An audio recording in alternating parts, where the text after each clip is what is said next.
زمین پر لائف اسی وقت پاسبل ہے جب آکسیجن 20.9% رہے، جب گریوٹی وہی رہے جو اللہ تعالیٰ نے کیلکولیٹ کر کے مقرر کر دیے.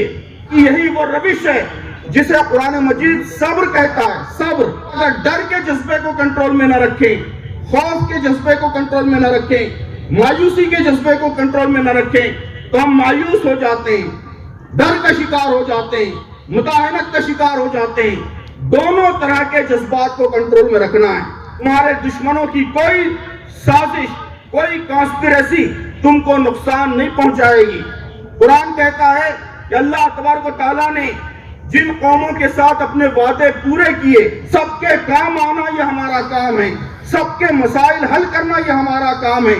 اس کام پر ہم پوری استقامت کے ساتھ قائم رہیں. یہ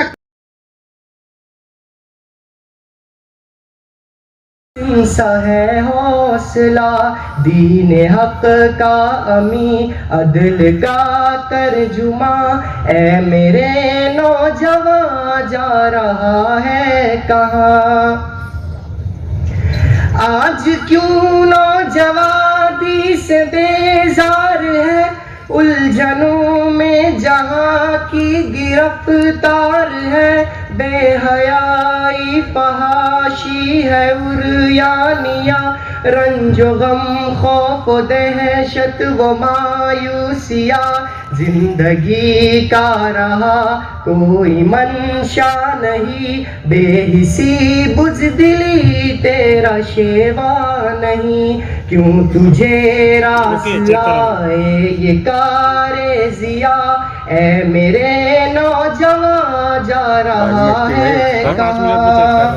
نعرے تکبیر. سنت مصطفیٰ سے بھی تو دور ہے، مغربی فکر و تہذیب ناسو. تو ہی سید کے خواب و کتاب، تجھ سے برہم نہ ہو جائے رب جہاں. اے میرے نوجوان جا رہا ہے کہاں؟ ختم دانش ہو شرع منع کی بڑھے، ہو اطاعت نبی کی خدا سے ڈرے. رب کے سائے میں کام ہے، یوتھ ونگ کا یہی دوست پیغام ہے. اسی راہ میں تیری تسکین جا، اے میرے نوجوان جا رہا ہے کہاں؟ اے میرے نوجوان جا رہا ہے کہاں؟ ہے اسی راہ میں تیری تسکین جا. زندہ باد، زندہ باد، زندہ باد، زندہ باد. جزاک اللہ. زیادہ وقت نہ پاس کرتے ہوئے ہم لوگ جو ہے اپنے بہت اہم تقریر کی طرف بڑھتے ہیں جو موجودہ وقت میں بہت ضروری ہے. مایوسی اور شدت پسندی کے بیچ راہ اعتدال کیا ہو سکتی ہے؟ میں امیر جماعت اسلامی سید سعادت اللہ حسینی صاحب سے گزارش کروں گا، مؤدبانہ گزارش کروں گا کہ وہ اس ٹاپک پر ہماری رہنمائی کریں. یوتھ ونگ کا نعرہ ہے الحمدللہ الذی کان بعبادہ خبیرا بصیرا، اشہد ان لا الہ الا اللہ واشهد ان محمدا عبده ورسوله الذي بعث الله بالحق بشيرا ونذيرا وداعيا الى الحق باذنه وسراجا منيرا. اللهم صل عليه وعلى اله وصحبه وسلم تسليما كثيرا. اعوذ بالله من الشيطان الرجيم. بسم الله الرحمن الرحيم. قل امر ربی بالقسط واقیموا وجوہکم عند کل مسجد وادعوہ مخلصین لہ الدین کما بداکم تعودون. صدق اللہ العظیم. برادر محترم جناب رضوان الرحمان صاحب، امیر حلقہ جماعت اسلامی ہند حلقہ مہاراشٹر، جناب عمر خان صاحب، اسٹیج پر تشریف فرما، دیگر مہمانان گرامی، ذمہ داران، ریاست کے مختلف علاقوں سے تشریف لائے میرے بہت ہی عزیز بلند حوصلہ جواں عزم شاہین صفت نوجوانوں، السلام علیکم ورحمۃ اللہ وبرکاتہ۔ یہ میرے لیے بے انتہا خوشی کا موقع ہے کہ آپ کے اس انتہائی اہم کنونشن میں مجھے شرکت کی خوشی مسرت حاصل ہو رہی ہے۔ ابھی اس سیشن میں بہت ہی اہم تقریریں ہوئی جس میں خدمت کے مختلف محاذوں کی مختلف فرنٹس کی تفصیلات ہمارے سامنے آئیں۔ اسی طرح یہاں آنے سے پہلے مجھے ایگزیبیشن میں شرکت کا موقع ملا جہاں نوجوانوں کے انتہائی اہم انوویٹو کارناموں کی تفصیل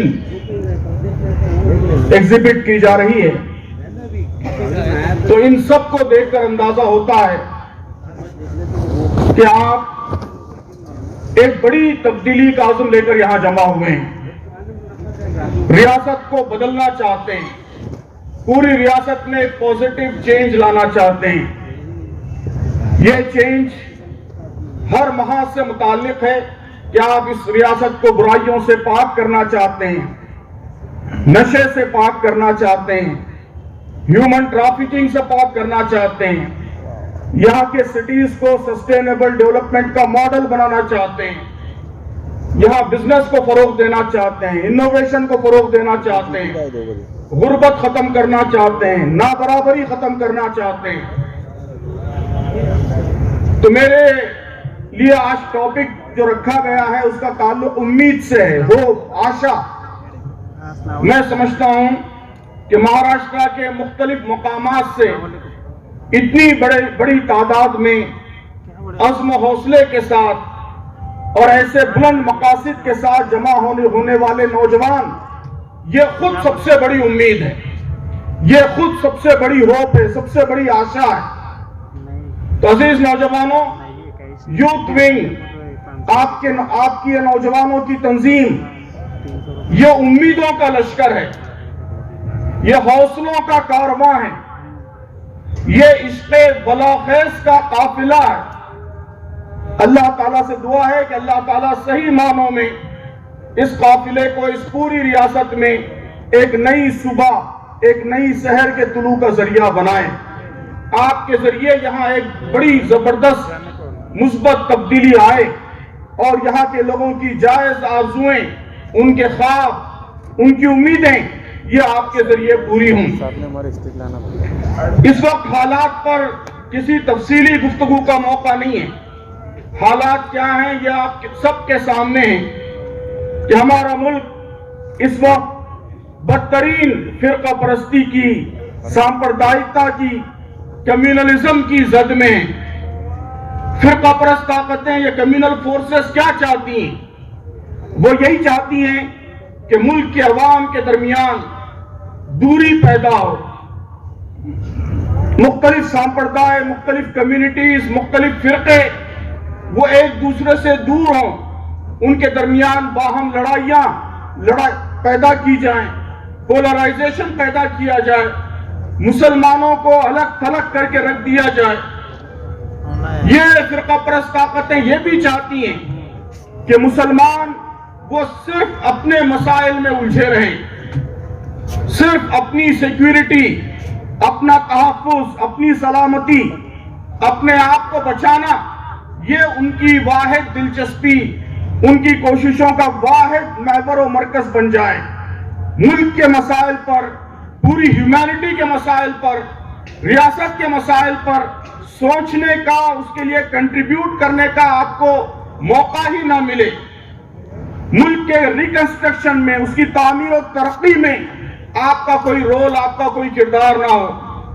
مسلمانوں میں انتشار پھیلے، اختلاف پھیلے، وہ ایک امت باقی نہ رہیں بلکہ فرقوں میں، گروہوں میں بٹ کر رہ جائیں، وہ مایوس ہو جائیں، نراش ہو جائیں۔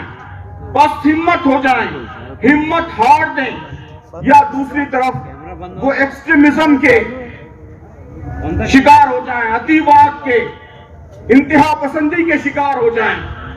تو آج جو میرا عنوان رکھا گیا ہے کہ ان دونوں انتہاؤں سے ہمیں بچنا ہے، ہمیں ایکسٹریمزم سے بھی بچنا ہے، ہمیں مایوسی سے بھی بچنا ہے، ہمیں حالات کے آگے سرنڈر بھی نہیں ہونا ہے، اپنے اصولوں سے، اپنے پرنسپل سے وڈرا بھی نہیں ہونا ہے، دستبردار بھی نہیں ہونا ہے، اور دوسری طرف ایکسٹریم سوچ، اگروادی سوچ، اس سے بھی اپنے آپ کو، اپنے نوجوانوں کو بچانا ہے۔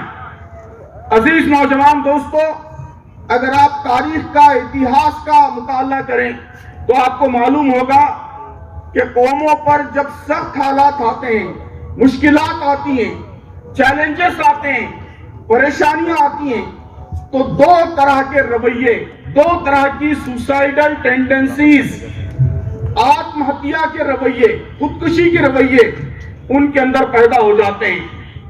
وہی دو رویے جن کی طرف اس ٹاپک میں اشارہ کیا گیا ہے کہ ایک رویہ وہ انتہا پسندی کا، عتیوات کا، ایکسٹریمزم کا رویہ ہے کہ حالات کے نتیجے میں آپ غصے کے شکار ہو جائیں، غیظ و غضب کے شکار ہو جائیں، نفرت کے شکار ہو جائیں، آپ کمیونلزم کا جواب کمیونلزم سے دینے لگے، سامپردائکتا کا جواب سامپردائکتا سے دینے لگے، آپ کے رویوں کے اندر شدت پیدا ہو جائے، آپ کے وچاروں میں، آپ کے خیالات میں شدت پیدا ہو جائے، سب کو آپ اپنا دشمن سمجھنے لگیں، امید کی، آشا کی کوئی کرن آپ کو نظر نہ آئے، آپ کو ایسا لگے کہ ٹنل کے آگے کوئی راستہ نہیں ہے، سارے راستے بند ہیں۔ تو یہ رویہ ایکسٹریمزم کا رویہ ہے، انتہا پسندی کا رویہ ہے، اور اتہاس سے، تاریخ سے یہ معلوم ہوتا ہے کہ جن قوموں کے اندر بھی یہ رویہ پیدا ہوا وہ ختم ہو گئی۔ یہ سوسائڈ کا رویہ ہے، آتم ہتیا کا رویہ ہے۔ اس ملک میں اسلام کی، مسلمانوں کی جو طاقتیں دشمن ہیں وہ یہی چاہتی ہیں کہ نوجوانوں کے اندر ایکسٹریمزم پیدا ہو، انتہا پسندی پیدا ہو، نفرت پیدا ہو، مسلمانوں میں بھی کمیونلزم پیدا ہو۔ ہمیں اس رویے سے اپنے آپ کو بھی بچانا ہے، پوری امت کو، امت کے سارے نوجوانوں کو بھی بچانا ہے۔ دوسرا رویہ کیا ہے؟ دوسری سوسائیڈل ٹینڈنسی کیا ہے؟ اس عنوان میں اس کا بھی ذکر موجود ہے، مایوسی کا رویہ، فرسٹریشن کا، ڈس اپوائنٹمنٹ کا رویہ، کہ آپ مایوس ہو کر گھر میں بیٹھ جائیں، آپ یہ سمجھیں کہ اب اسٹرگل کے لیے، جدوجہد کے لیے کوئی راستہ بچا نہیں ہے، آپ ڈر کا شکار ہو جائیں، خوف کا شکار ہو جائیں، بھے کا شکار ہو جائیں، آپ کو لگے کہ اس ملک میں اب ہمارے لیے، ہماری نسلوں کے لیے کوئی اسکوپ، کوئی اپارچونٹی باقی نہیں رہی ہے، ہمیں نیوزی لینڈ چلے جانا چاہیے، آسٹریلیا چلے جانا چاہیے، ٹرکی چلے جانا چاہیے، یا ہمارے بزنس کے لیے موقع نہیں ہے، یا ہمارے کیریئر کے لیے موقع نہیں ہے، ہماری آئندہ نسلیں یہاں زندہ رہیں گی نہیں رہیں گی، یہ اس پر سوالیہ نشان ہے، اس پر کوشچن مارک ہے۔ یہ مایوسی کا رویہ ہے، نراشا کا رویہ ہے، ڈس اپوائنٹمنٹ کا رویہ ہے۔ اتہاس بتاتا ہے، تاریخ بتاتی ہے کہ جن قوموں میں حالات کی سختی نے یہ رویہ پیدا کیا وہ بھی ختم ہو گئی۔ یہ بھی سوسائڈ کا رویہ ہے، یہ بھی خودکشی کا رویہ ہے۔ تیسرا رویہ کیا ہے؟ تیسرے رویے کو اس ٹاپک میں اعتدال کا رویہ کہا گیا ہے، ماڈریشن کا راستہ، سنتولن کا راستہ، توازن کا راستہ۔ میں ہمیشہ اس کے لیے انگریزی کا ایک بڑا خوبصورت لفظ استعمال کرتا ہوں، ریزیلنس۔ ریزیلنس تاریخ بتاتی ہے کہ بعض قومیں مشکلات میں ریزیلنس کا ثبوت دیتی ہیں اور اس کے نتیجے میں پہلے سے زیادہ طاقتور بن کر نکلتی ہیں۔ ریزیلنس کا مطلب کیا ہے کہ آپ اگر اسپرنگ لیں، اسپرنگ کو زور سے دبائیں تو کیا ہوتا ہے؟ وہ اور قوت سے باؤنس بیک کرتا ہے۔ یہ ریزیلنس کا رویہ ہے کہ جن قوموں میں ریزیلنس کا رویہ پایا جاتا ہے وہ مشکل حالات سے اور طاقتور بن کر نکلتی ہیں۔ اللہ تبارک و تعالیٰ اہل اسلام کے لیے جو مشکل حالات پیدا کرتا ہے قرآن کے مطالعے سے یہی معلوم ہوتا ہے کہ اللہ کے سامنے مقصد یہی ہوتا ہے کہ وہ امت کو اور طاقتور اور پاورفل بنانا چاہتا ہے، امت کا کنٹریبیوشن اور بڑھانا چاہتا ہے۔ فرقہ پرست طاقتیں چاہتی ہیں کہ آپ اس ملک کی تعمیر میں، یہاں کی ترقی میں دلچسپی نہ لیں۔ مشکل حالات میں ریزیلنس کا رویہ یہ ہے کہ ہمارا کنٹریبیوشن بڑھ جائے، ملک کے لیے ہماری خدمات بڑھ جائیں۔ فرقہ پرست طاقتیں چاہتی ہیں کہ ہم صرف اپنے مسائل تک اپنے آپ کو محدود رکھیں۔ ریزیلنس کا رویہ یہ ہے کہ ہم آگے بڑھ کر سارے انسانوں کے لیے، اس ملک کی پوری آبادی کے لیے عدل کے، جسٹس کے، انصاف کے علم بردار بن کر ابھریں۔ ریزیلنس کا رویہ یہ ہے کہ ہم حالات کو اپارچونٹی کے روپ میں دیکھیں۔ جو چیلنجز ہیں، جو مشکلات ہیں، اس میں اللہ تبارک و تعالیٰ نے کیا موقع پوشیدہ کر رکھے ہیں، کیا اپارچونٹیز پوشیدہ کر رکھی ہیں، اس کو ہم دیکھیں، یہ نظر ہم اپنے اندر پیدا کریں۔ یہ ریزیلنس کا رویہ ہے۔ قرآن مجید میں اللہ تبارک و تعالیٰ نے فرمایا ہے، آپ سب اس آیت کو بار بار پڑھتے ہیں، آپ میں سے اکثر لوگوں کو آیات یاد ہوں گی۔ سورہ علم نشرہ کی آیات، فَإِنَّ مَعَ الْعُسْرِ يُسْرًا، إِنَّ مَعَ الْعُسْرِ يُسْرًا۔ دیکھیے آپ کہ اس آیت میں اللہ تبارک و تعالیٰ نے العسر استعمال کیا ہے۔ جو لوگ عربی جانتے ہیں انہیں معلوم ہے کہ یہ ایک پراپر ناؤن ہے، معرفہ، مطلب یہ کہ مشکل ایک ہی ہے لیکن اس کے ساتھ یسرا کو جنرل فارم میں استعمال کیا ہے۔ اس کا مطلب یہ ہے کہ آسانیاں دو ہیں، یعنی ہر مشکل کے ساتھ دو آسانیاں ہیں۔ جتنی مشکلات ہیں، جتنے چیلنجز ہیں، اس کے مقابلے میں دوگنی تعداد میں ڈبل اپارچونٹیز آپ کے لیے ہیں۔ تو عزیز دوستو، ریزیلنس کا رویہ یہ ہے کہ ان مشکلات میں ہم اپارچونٹیز کو دیکھیں، مواقع کو دیکھیں۔ ریزیلنس کا رویہ یہ ہے کہ مشکلات کو، چیلنجز کو، پریشانیوں کو ہم فیڈ بیک سمجھیں۔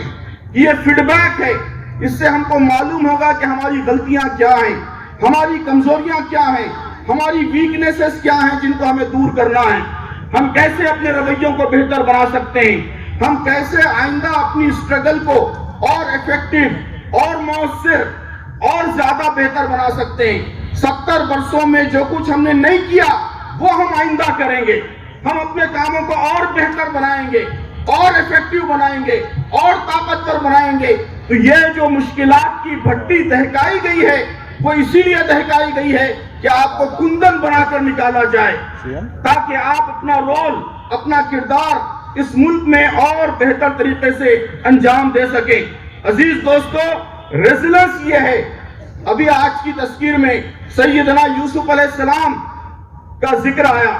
ریزیلنس یہ ہے کہ کنعان کے اندھے کنویں کو، جس میں سیدنا یوسف علیہ السلام کو ان کے بھائیوں نے ڈھکیل دیا تھا، اور جہاں زندگی ختم ہوتی ہوئی محسوس ہوتی تھی، جہاں ساری امیدیں دم توڑتی ہوئی محسوس ہوتی تھیں، آپ کنعان کے اس اندھے کنویں کو مصر کے تاج و تخت کی پہلی سیڑھی سمجھیں۔ اور اس کے بعد سیدنا یوسف علیہ السلام کو مصر کی جیل میں طویل عرصے تک قید رہنا پڑا، جیل کی زندگی برداشت کرنی پڑی۔ آپ مصر کی اس طویل قید کو مصر کے تاج و تخت کی دوسری سیڑھی سمجھیں۔ پہلی سیڑھی کنعان کا اندھا کنواں، دوسری سیڑھی مصر کی طویل قید، اور ان دو سیڑھیوں سے گزر کر سیدنا یوسف علیہ السلام مصر کے تاج و تخت پر متمکن ہوئے۔ یہی اللہ تبارک و تعالیٰ کی سنت ہے۔ اللہ تبارک و تعالیٰ اہل ایمان کے لیے آزمائشیں اسی لیے پیدا کرتا ہے کہ وہ اس سے اور طاقتور بن کر نکلیں اور عروج کی، سربلندی کی منزلیں طے کریں، لیکن اس کے لیے ریزیلنس کا رویہ، درمیان کا رویہ، اعتدال کا رویہ اپنے اندر پیدا کرنا انتہائی ضروری ہے۔ تم دیے بات مخالف سے نہ گھبرائے عقاب، یہ تو چلتی ہے تجھے اونچا اڑانے کے لیے۔ عزیز دوستو، ابھی میں نے سورہ اعراف کی آیت پڑھی ہے، اس میں اللہ تبارک و تعالیٰ نے ایک بڑا اہم حکم دیا ہے۔ قُلْ أَمَرَ رَبِّي بِالْقِسْطِ، اے محمد صلی اللہ علیہ وسلم ان سے کہو کہ میرے رب نے راستی کا، انصاف کا، اعتدال کا حکم دیا ہے۔ مفسرین نے یہاں قسط کا ترجمہ اعتدال بھی کیا ہے، ماڈریشن، کہ اللہ تبارک و تعالیٰ نے اس کا حکم دیا ہے، اور اس کا حکم تو یہ ہے کہ ہر عبادت میں اپنا رخ ٹھیک رکھو اور اسی کو پکارو، اپنے دین کو اس کے لیے خالص رکھ کر۔ اللہ تبارک و تعالیٰ نے اس آیت میں ایک بڑی اہم بات کی طرف اشارہ فرمایا ہے کہ نماز میں اللہ تبارک و تعالیٰ نے یہ حکم دیا ہے کہ ہم اپنا رخ ٹھیک قبلے کی طرف رکھیں۔ ہم جب نماز پڑھتے ہیں، سفر میں ہوتے ہیں، تو اپنے فون کے ذریعے قبلے کا ایگزیکٹ رخ معلوم کرتے ہیں۔ ہم مسجد بناتے ہیں یا اپنا گھر بناتے ہیں تو انجینئر کو بلا کر پیچیدہ کیلکولیشنز کی مدد سے قبلے کا ایگزیکٹ رخ معلوم کرتے ہیں۔ ہم چاہتے ہیں کہ ہم ذرا نہ دائیں ہوں نہ ذرا بائیں ہوں، بلکہ ٹھیک قبلے کی طرف رخ رکھ کر کے ہم نماز ادا کریں۔ عزیز دوستو، اللہ تعالیٰ نے اس آیت میں اشارہ فرمایا ہے کہ یہ جو ٹریننگ آپ کو دی جا رہی ہے نماز کے ذریعے، وہ اس لیے ہے کہ ہماری پوری زندگی میں بھی یہی ایگزیکٹنیس، یہی پریسیشن ہمارے اندر پیدا ہو کہ یہ دین زندگی کو ایک خاص رخ دیتا ہے۔ اس رخ سے نہ ذرا دائیں طرف جھکنے کی گنجائش ہے، نہ ذرا بائیں طرف جھکنے کی گنجائش ہے۔ اب ذرا دائیں جھکیں گے تو ایکسٹریمزم کے شیر شروع ہو جائیں گے، اب ذرا بائیں جھکیں گے تو پسپائی کے، مداہنت کے شیر شروع ہوں گے۔ ہمیں دونوں سے بچنا ہے، اپنا رخ ایگزیکٹ رکھنا ہے، ٹھیک وہی رخ جو قرآن و حدیث میں ہم کو معلوم ہوتا ہے، وہی رخ اختیار کرنا ہے پوری زندگی میں۔ اسی کا نام اعتدال ہے، اسی کا نام توازن ہے۔ اور عزیز دوستو، توازن، اعتدال، یہ اللہ تبارک و تعالیٰ کی ایک بہت عظیم سنت ہے۔ اللہ تعالیٰ نے قرآن مجید میں فرمایا ہے کہ پوری کائنات، پورا یونیورس اللہ تبارک و تعالیٰ نے اعتدال اور توازن کی بنیاد پر قائم فرمایا ہے۔ وَالسَّمَاءَ رَفَعَهَا وَوَضَعَ الْمِيزَانَ أَلَّا تَطْغَوْا فِي الْمِيزَانِ، کہ آسمان کو اس نے بلند کیا اور بیلنس قائم کر دیا، توازن قائم کر دیا، سنتولن ثابت کر دیا۔ اس کا تقاضا ہے کہ تم اس بیلنس میں کوئی خلل نہ ڈالو۔ آپ دیکھیے کہ اللہ تبارک و تعالیٰ نے اس کائنات میں اتنا حیرت انگیز سنتولن، اتنا حیرت انگیز بیلنس قائم کیا ہے کہ ہمارے سائنس کے اساتذہ ہم کو بتاتے ہیں کہ فضا میں 20.9% آکسیجن ہے۔ یہ آکسیجن اگر تھوڑی سی کم ہو جائے تو شاید اس زمین پر کسی کی زندگی ممکن نہ رہے، پاسبل نہ رہے، اور تھوڑا سا اس میں اضافہ ہو جائے، آکسیجن 22% ہو جائے تو پھر جلنے کا عمل اتنا تیز ہو جائے گا کہ معمولی دھوپ سے ہر چیز آگ پکڑ لے گی، زمین پہ کوئی چیز باقی نہیں رہے گی۔ اس زمین پر لائف اسی وقت پاسبل ہے جب آکسیجن 20.9% رہے، جب گریوٹی وہی رہے جو اللہ تعالیٰ نے کیلکولیٹ کر کے مقرر کر دیے۔ تو یہ پوری کائنات کی زندگی یہ اعتدال کی وجہ سے، توازن کی وجہ سے، سنتولن کی وجہ سے، بیلنس کی وجہ سے۔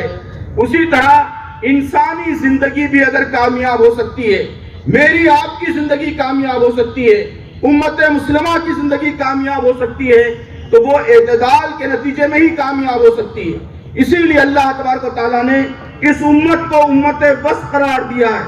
وَكَذَلِكَ جَعَلْنَاكُمْ أُمَّةً وَسَطًا، کہ ہم نے اس امت کو امت وسط، ماڈریٹ امت، سنتولت گروہ بنا کر پیدا کیا ہے۔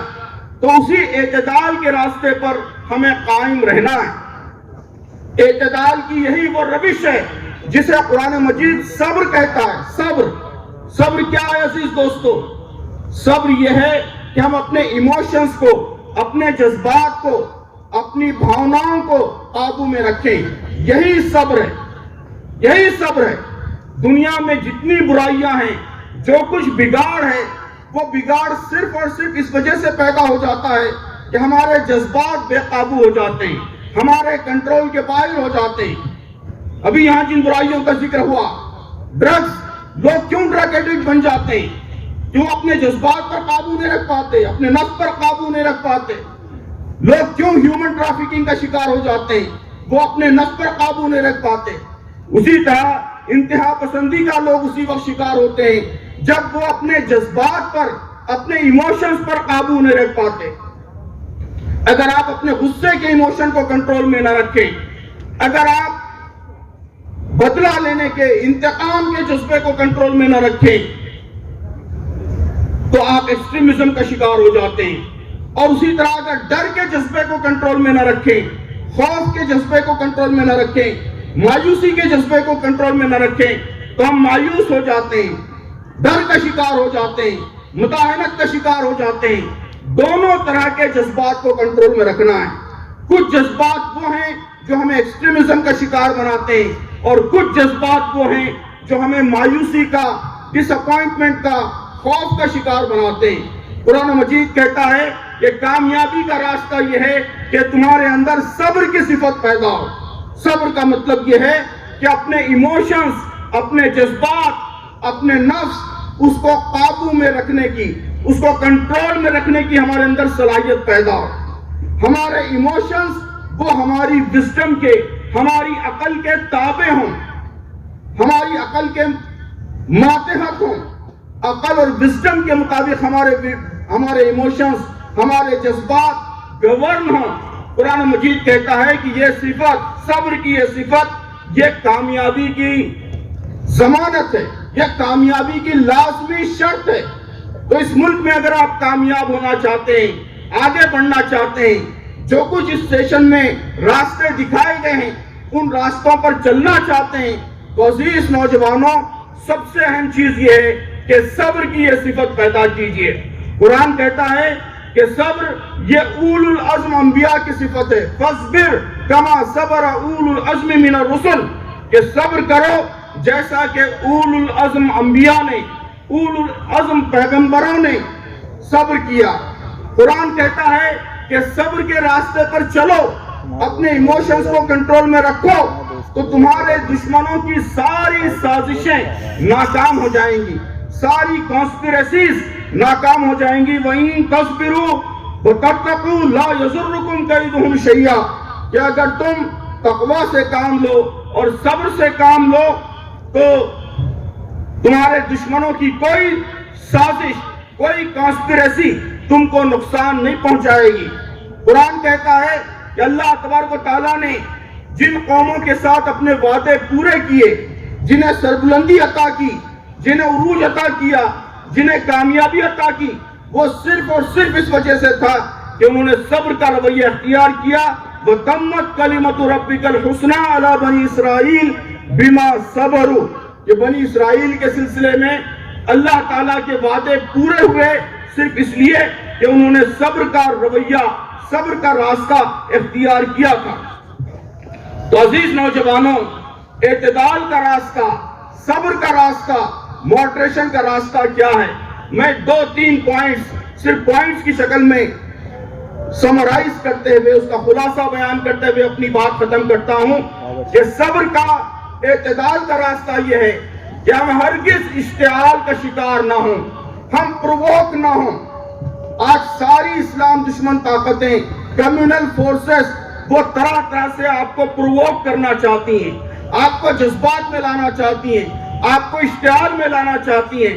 صبر یہ ہے کہ ہم پرووک نہ ہوں، ہم مشتعل نہ ہوں، ہم جذبات میں غصے اور غیظ سے بے قابو نہ ہو جائیں۔ صبر اور اعتدال یہ ہے کہ اس کے ساتھ ساتھ ہم مایوس نہ ہوں، ہم ہمت نہ ہاریں، ہم خوف کے، ڈر کے شکار نہ ہوں۔ پھر کیا کریں؟ کیا کریں؟ نہ ہم مایوس ہوں اور نہ مشتعل ہوں، نہ غصے میں آئیں، نہ خوف کے شکار ہوں۔ تو پھر راستہ کیا ہے؟ کیا کریں ہم؟ تو صبر کا راستہ، اعتدال کا راستہ یہ ہے کہ ہم ہر حالت میں اپنے اصولوں پر قائم رہیں۔ انشاءاللہ اس موضوع پر آخری گفتگو میں تفصیل سے بات کروں گا کہ ہر حال میں ہم اپنے اصولوں پر قائم رہیں، اپنے دین پر قائم رہیں، دین کی تعلیمات پر قائم رہیں، دین کی قدروں پر قائم رہیں، اور دین کی تعلیمات، دین کی قدروں ہی پر نہیں بلکہ یہ دین زندگی کا جو مقصد دیتا ہے، زندگی کا جو نصب العین دیتا ہے، زندگی کا جو آبجیکٹو دیتا ہے، اس پر بھی ہم قائم رہیں، اس پر بھی ہم جمے رہیں۔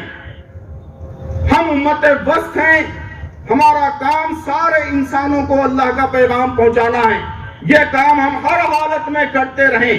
یہ صبر کا رویہ ہے، یہ اعتدال کا راستہ ہے۔ ہم صرف مسلمانوں کے لیے نکالے نہیں گئے ہیں، ہم اخرجت للناس ہیں، سارے انسانوں کے لیے نکالے گئے ہیں۔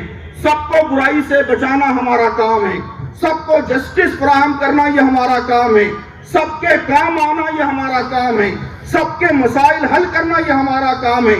اس کام پر ہم پوری استقامت کے ساتھ قائم رہیں، یہ کام کرتے رہیں مسلسل، حالات چاہے جیسے بھی ہوں۔ یہ صبر کا رویہ ہے، یہ اعتدال کا راستہ ہے۔ صبر کا رویہ یہ ہے کہ ہر حال میں ہم جسٹس پر، عدل پر قائم رہیں، کسی کے ساتھ کسی صورت ناانصافی نہ ہو، کسی کے ساتھ کسی صورت انجسٹس نہ ہو۔ قرآن مجید ہمیں یہ حکم دیتا ہے کہ لا یجرمنکم شنآن قوم علی اللہ تعدلوا، کہ کسی قوم کی دشمنی بھی تم کو اتنا پرووک نہ کرے کہ تم جسٹس سے پھر جاؤ۔ تو ہم کسی حال میں کسی کے ساتھ انجسٹس نہیں کریں گے، بلکہ سب کو جسٹس فراہم کرنا، سب کو انصاف فراہم کرنا، یہ ہمارا کام ہوگا۔ اس کام پر قائم رہنا، یہ کام مسلسل کرتے رہنا، یہ اعتدال کا راستہ ہے۔ تو یوتھ ونگ اسی مقصد کے لیے قائم ہوئی ہے، اسی اعتدال کے راستے پر وہ پوری امت کو، امت کے سارے نوجوانوں کو لانا چاہتی ہے۔ ہر طرح کے غلط رویوں سے انہیں بچا کر اس راستے پر ان کو آگے بڑھانا چاہتی ہے جو راستہ اسلام ہمیں سکھاتا ہے، جو راستہ ہمارے محبوب رسول حضرت محمد صلی اللہ علیہ وسلم نے ہم کو سکھایا ہے، جس پر چل کر دکھایا ہے۔ اور آپ کے ساتھ ساتھ آپ کے صحابہ نے، تابعین نے، اولیاء اللہ نے، بزرگوں نے جس پر چل کر دکھایا ہے، اسی راستے پر ہم چلیں، ساری امت کو چلائیں، یہی اعتدال کا راستہ ہے۔ تو عزیز نوجوانوں، مجھے امید ہے کہ انشاءاللہ یہاں سے آپ اسی اعتدال کے پیغام کو امت کے سارے نوجوانوں میں عام کریں گے۔ آج سب سے زیادہ اسی کی ضرورت ہے، یہ ہمارا رویہ بن جائے، ہمارا ایٹیٹیوڈ اعتدال پر مبنی ہو جائے، تو اس امت کے اندر بڑی غیر معمولی طاقت ہے، بڑی غیر معمولی قوت ہے۔ انشاءاللہ یہ حالات، یہ چیلنجز ہمارے لیے دروازے بنیں گے، نئے راستوں کو کھولنے کا ذریعہ بنیں گے، نئی اپورچونٹیز کو واہ کرنے کا ذریعہ بنیں گے انشاءاللہ العزیز۔ اللہ تعالیٰ سے دعا ہے کہ اللہ تعالیٰ یوتھ ونگ سے یہ عظیم الشان کام لے۔ آمین۔ وآخر دعوانا الحمدللہ رب العالمین۔